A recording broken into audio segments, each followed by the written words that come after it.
Luka Doncic is the worst defensive star that we've seen in the modern era of basketball. What do you call a player averaging 34.6 points, 9 rebounds, and 8.5 assists while fixing the one flaw people use to attack? A superstar MVP. How about the problem the NBA hoped would never be unlocked? Because LeBron is back, but the Lakers only look scary when Luka Doncic is running the show. And after years of fat jokes and teams punishing him for his lack of defense, Luka has suddenly reached a level none of us expected. But here's where it gets scary. Everyone knew Luka's flaw was defense. But the numbers don't just show improvement, they show something we didn't think Luka was even capable of. And the deeper we dive into this change, the more we understand why the rest of the NBA is questioning how are they ever going to stop this version of Luka Doncic. In the 2024 playoffs, the Mavericks were carried by Luka and Kyrie Irving all the way to the finals. But there was one problem. Not only did this duo have no help, but the Celtics relentlessly attacked Luka on the defensive end. Luka had never played this many games before. He was struggling with injuries, and he wasn't ready for the way Boston came at him. This is what teams have known for years. You can't stop Luka on offense, but you can balance things out on defense. And we were told Luka would never fix this problem. But everything changed this offseason. Suddenly, we're watching clips like this. Luka staying in front of Steph Curry as he tries to break his ankles, then giving him a hard contest. Against the Bucks, Luka bumping players away when they try to drive, staying in front of Giannis, putting a hand right in his face on a fadeaway, and even knocking the ball loose from Giannis on a layup attempt. What we didn't consider is what truly great players are made of. Luka worked relentlessly to lose weight, to prove Nico Harrison and his fat-shaming mouth wrong, and that is what the NBA has been afraid of. Nico poked the bear.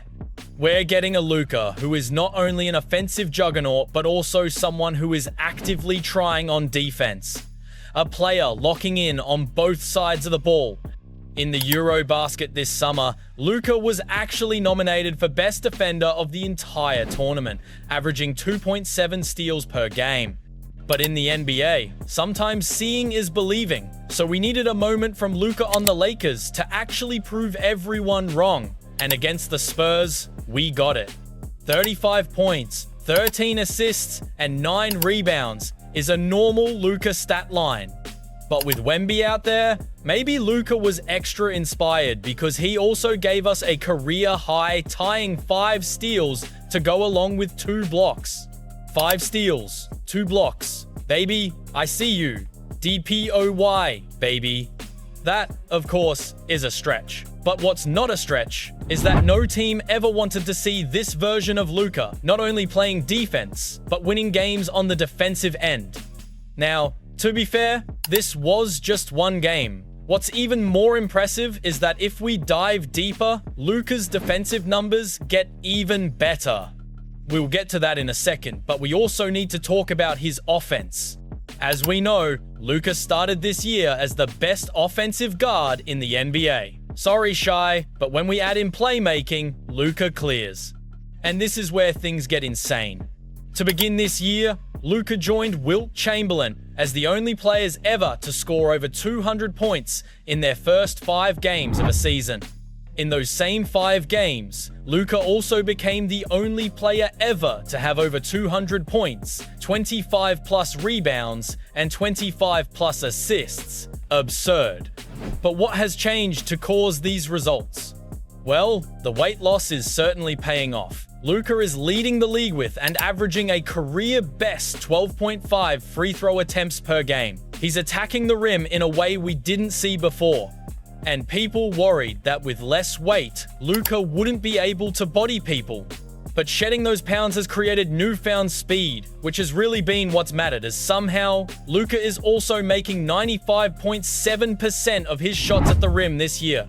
A small sample size, yes, but also absurd and historic. But it's here where we really need to focus on defense, and the changes that could launch the Lakers all the way to an NBA championship. If I mentioned Luka and Jimmy Butler in the same sentence defensively, I'm sure you'd originally laugh. But we're deep diving, and the stats show us that Luka and Jimmy are having a similar impact on defense this year.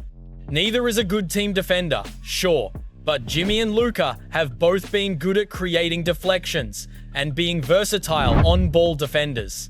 Overall, Luka's defensive box plus-minus is in the 68th percentile, huge, because his offense is in the 100th percentile. A Luka Doncic who is not only trying on defense but also giving us results creates an unsolvable problem for the rest of the league. And the stats don't lie. Luka is also averaging a career-high 1.9 steals per game, along with a career-high 2.4 stocks, steals plus blocks, per game. This is massive. The numbers are saying Luka is having a championship-type impact. But there's still a big question. How will Luka and LeBron fit together? We heard a lot of negative noise this offseason about LeBron's potential fit with Luka. LeBron didn't sign an extension, creating all sorts of rumors, the biggest being that he didn't like Luka being the center of attention. We even heard LeBron doesn't like not being celebrated. It feels like he recognizes he's not their priority anymore, and that's created tension. But watching Luka and LeBron's first game together this year, it looks like that drama was created for drama's sake. LeBron could literally not be happier on the court, celebrating his teammates, and overall just looking like he was having the time of his life. But most important was the way he played. Do we think LeBron was making a statement here? Because in 30 minutes against the Jazz, LeBron took just 7 shots but finished with 12 assists. This is the version of LeBron James that is terrifying for the rest of the league. Both Luka and Austin Reeves have been offensive forces this year. Luka is averaging over 34 points per game. Reeves is over 28. The Lakers don't need more scoring. What they need is more playmaking and more defense. A lot of people questioned if LeBron would be cool with being a third option. It's early, but it looks like he just wants to win a ring. After the game against the Jazz, he said, "I don't have to worry about chemistry. I don't even understand why that was a question." We love to hear this. And LeBron does not hide when he's unhappy. Just look at how he acted when Russell Westbrook was a Laker. But we need to end this video with one thing about Luka. Will any of this be enough to get him an MVP or, more importantly, an NBA championship? Right now, Nikola Jokic is having perhaps the best statistical season we've ever seen. And Shai is also having a monster year on a 14-1 Thunder team that seems to be trying to break the wins record. So even if Luka has the best season of his life, it might not be an MVP year. He currently sits third in the betting odds for that award. But it can still be a championship year. LeBron is going to be the X factor here. If he plays the role of a willing passer, a lockdown defender, a Scottie Pippen type to now Luka's Michael Jordan, well, then the Lakers will be able to beat anyone in this year's playoffs. Luka always has the ability to be the best player on any court.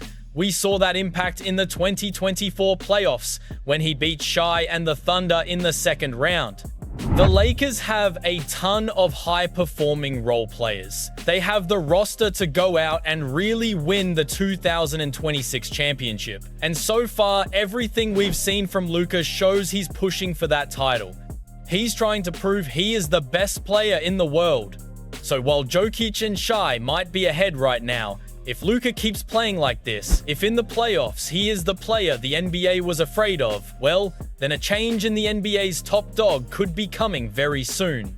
So, there we have it. Thank you for watching. If you enjoyed, I think you're gonna really like the videos on your screen right now. If you're already subscribed, thank you so much for supporting. You are awesome. We all know it.